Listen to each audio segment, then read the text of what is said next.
කොහෙදෝ යන්නේ බලපන් දැන් මං කීනන්න වෙනකම් බලන් ඉන්නේ කියලා.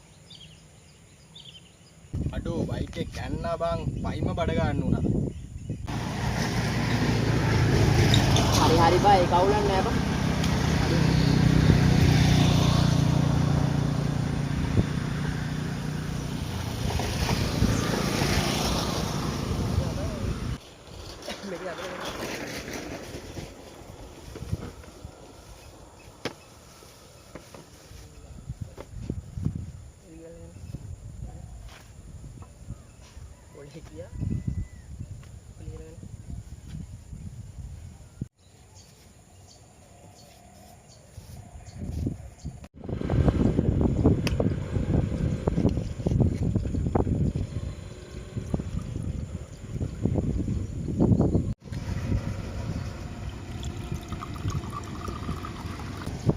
ඒක නෙවෙයි බං කොම්බගේ දැන් අර ලව් එක.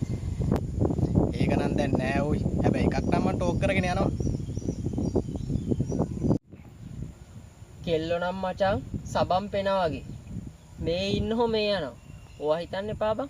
ඕක කරන් ඵලයක්. අනේ ඔව් බං. හැබැයි දැන් එක නම් වෙනස්. දැන් එක නම් සිරා වගේ බං. මේ ඒක නෙවෙයි බං. ඒකේ නම මොකද්ද බං? සඳුනි ඒක නායක බා හොරණ කෙල්ලේ. මොකක්? සඳුනි ඒක නායක? මේ ෆොටෝ එකක් තියෙනවා නම් ගනින්කෝ බලන්න. පොඩ්ඩක් ඉඳහන් මම පෙන්නන්න.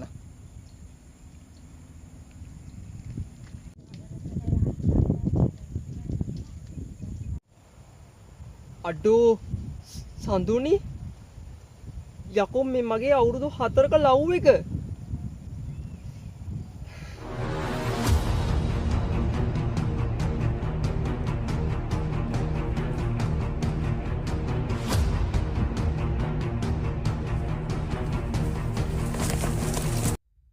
ෂණික කෝපය පසුතැවිල්ලට හැමදෑම හේතු වේ.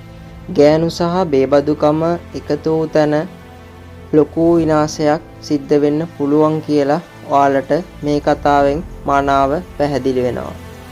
කාන්තාවන් සහ බේබදුකම කියන්නේ මිනිස් ජීවිතය අන්ධ කරන විනාශයට පත් කරන ප්‍රධාන කාරණා දෙකක් වෙනවා. ඉතින් බේබදුකම ස්ත්‍රී ලෝලකත්වය මිනිස් ජීවිතයෙන් අයින් කරලා පැහැදිලි මනසකින් සංයමයෙන් ජීවත් වෙන්න කියලා මේ කතාවෙන් මම ඔයාලට කියනවා.